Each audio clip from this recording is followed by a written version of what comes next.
Chapter 3, Exercise 18.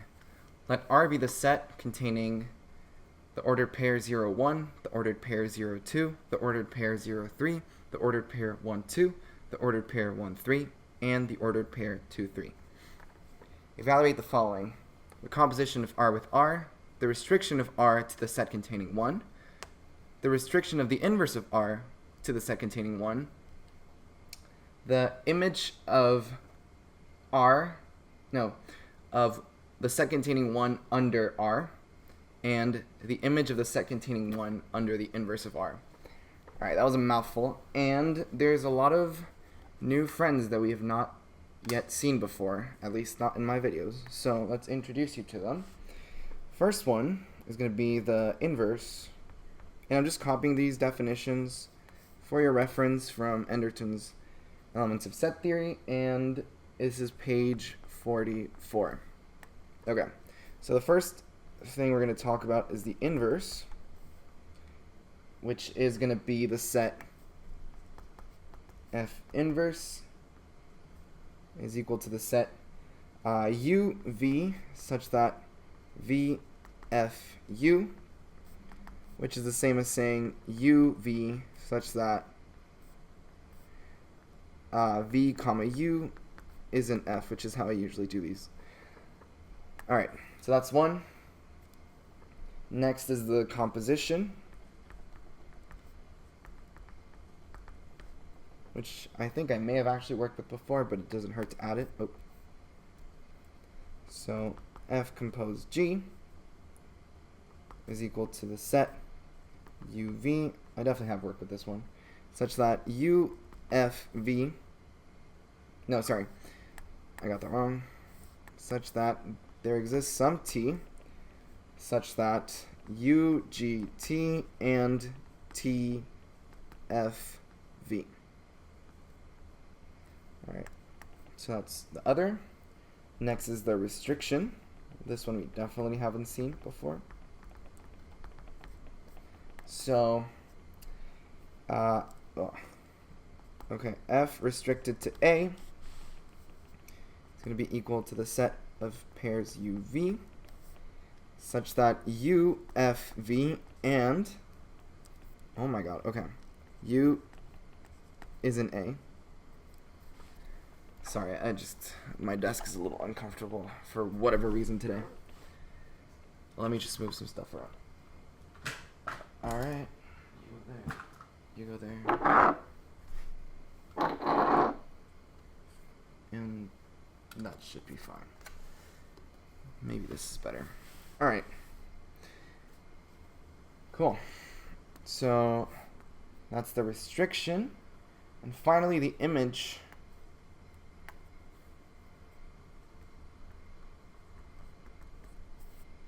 is going to be F with these like double brackets symbol, which is equal to the range of the restriction of F to A, which simplifies to the set of V such that there exists some U in A such that UFB. Okay. And then, right, these are just sets. R is just a set. Caveat is that F has to be a relation, A can be any set, G has to also be a relation for all these definitions to work. So, without any further ado, let's get started. So, R compose R. Right. So, given R definitions, R compose R is going to be the set U comma V such that there exists some T where U are T and T are V. Right? Just replace F with R and G with R again. Right, so what pairs satisfy this? Well, we have 0, 1, right? Is 0, 1 in the composition? Well, we'd need, for 0, 1 to be in the composition of R with R, we need 1 to show up on the right-hand side of any of the other elements, but it doesn't. So 0, 1 is not in this set. Next, 0, 2 is it in the set? Well, let's look for 2 on the right-hand side. I think that's the easiest way to do it. So 2 is on the right-hand side of this, right? And now we need the intermediate, right? We need 0 to be linked with something else that links with 2. So what we can do is say, well, 0 is paired with 1, and 1 is paired with 2. So 0, 2 is in the composition of F.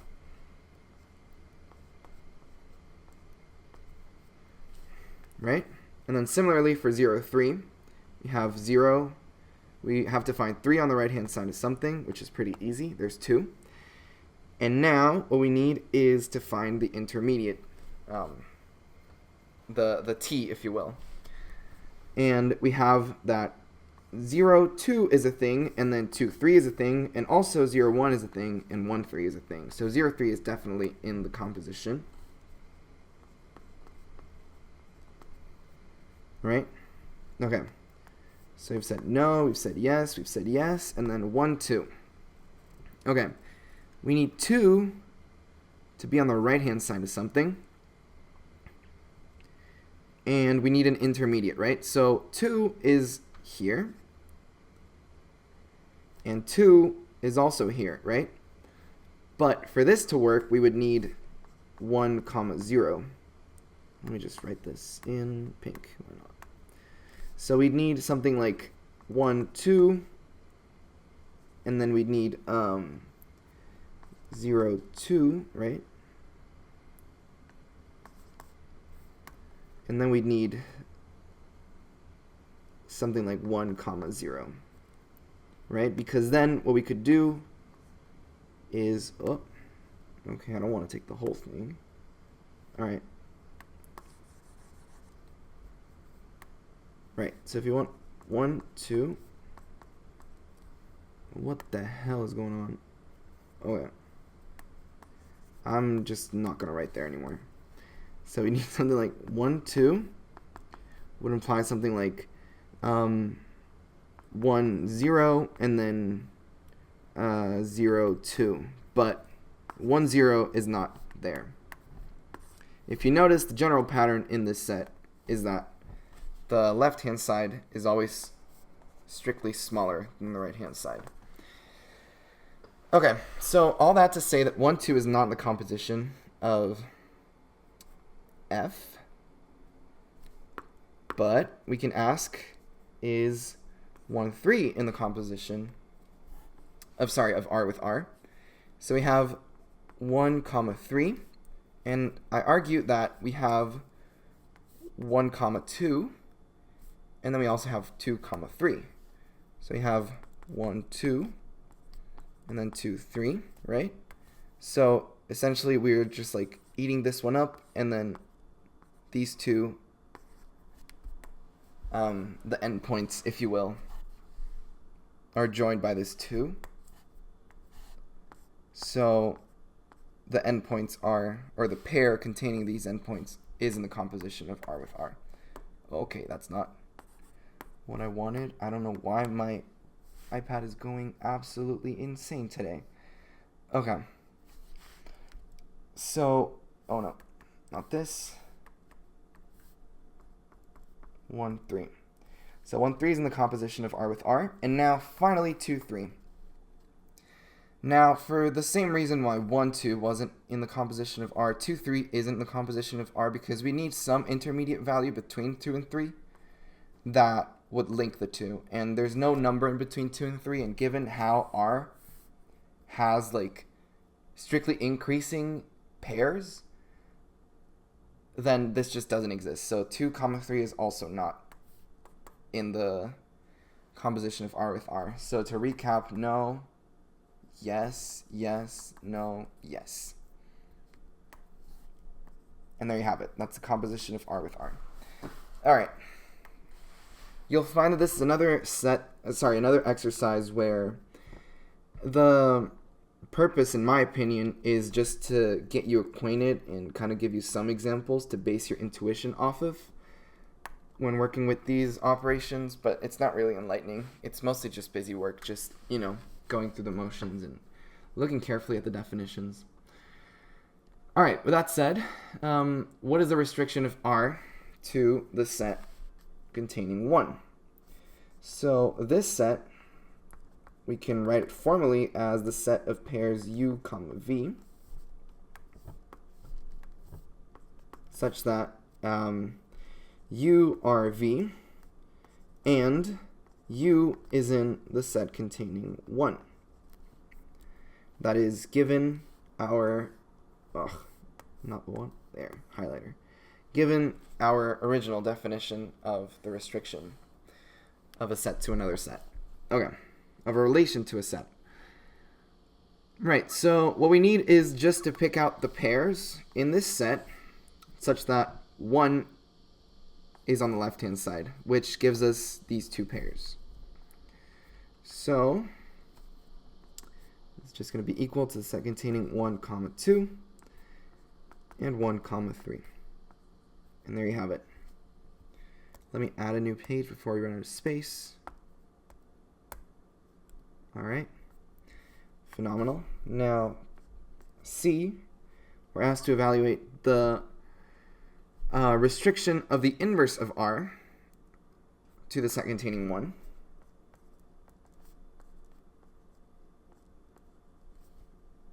Now, just as a quick aside, this is not equal to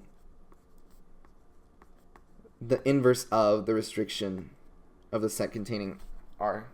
Sorry, of R to the set containing 1. This is applied to R. This inverse operation is applied to R. All right, so what we need for something to be in the inverse of R is we need something like A comma B is in R and B comma A is in R, right? So note that in our specific R, we don't have this property for any of the pairs, right? Because the pairs are strictly increasing, as in the left-hand side is strictly less than the right-hand side. So there's no such thing as like a 1, 0. That is not a thing in this set. And all this to say that no two numbers between 0 and 3 satisfy this in our R. So let's just say that this is the set of pairs U, V such that U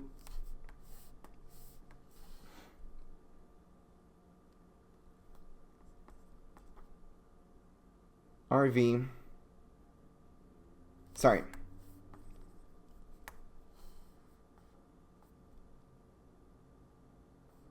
did I write this? Yeah, okay, such that VRU.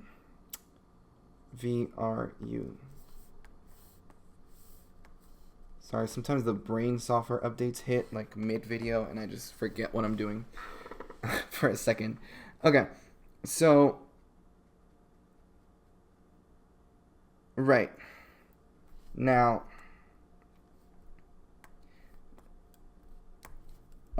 so this is kind of describes the inverse part, and then now we also need V to be in the set containing 1. But note that as I said earlier, no such element satisfies this within R. So this is just going to be, oh wait, hold up.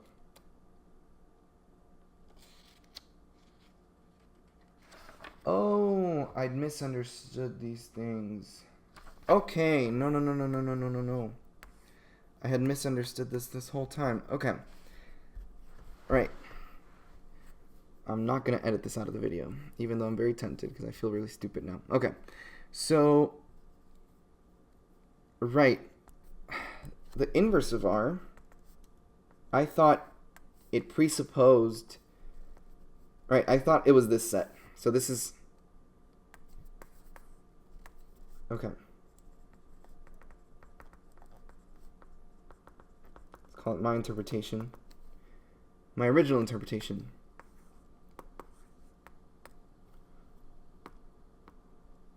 Is that the inverse of R is equal to the set of u, v, such that u, r, v, and v, r, u.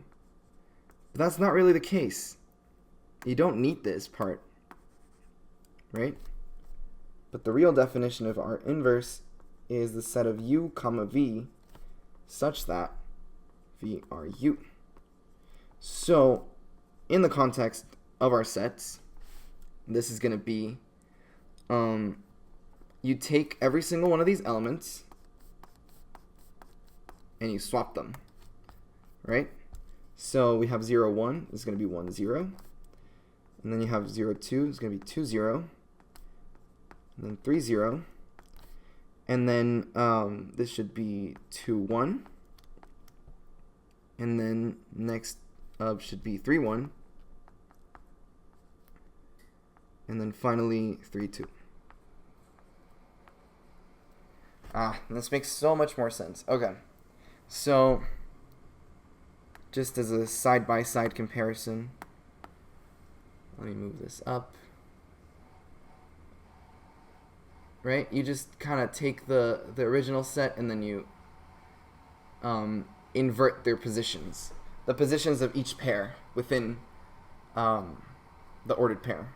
There you have it. Okay. That makes so much more sense. Okay. Under my interpretation, this was just the empty set. But under my updated understanding of what's going on, this doesn't necessarily have to be the empty set. Right. So R inverse restricted to 1 is going to be equal to the set of u, comma, v, such that u are inverse v, and u is in the set containing 1.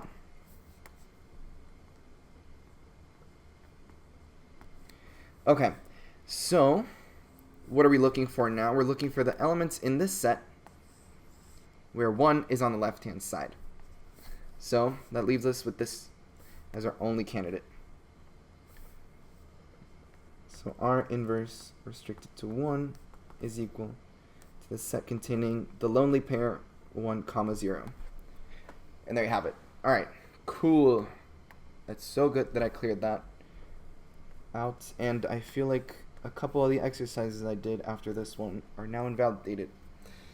But it's better than being wrong. So, at least I have that going for me.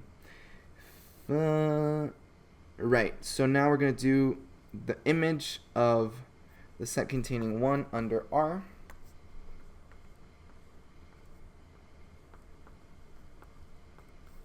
And again, let's define this set explicitly to avoid any sort of confusion like the one I just had. Okay, so it's going to be the range, the RAN, of R restricted to the set containing 1 as per this definition. And I think I can work with that. So let's just recall what the set restriction of R to the set containing 1 is. Let's copy this. And then just put it in, I like purple. So R restricted to the set containing 1 is equal to this right here. Okay. So, this is going to be the range of this this set, which, oh my goodness, why does this keep happening? And this is just the elements that appear on the right hand side of these ordered pairs. So it's going to be 2 and 3. There we go. That is the restriction of the set containing, no, sorry, the image of the set containing 1 under R. Yep. And now, finally, last one is the restriction of the set containing 1 under the inverse of R. So again, pretty much a copy paste from above.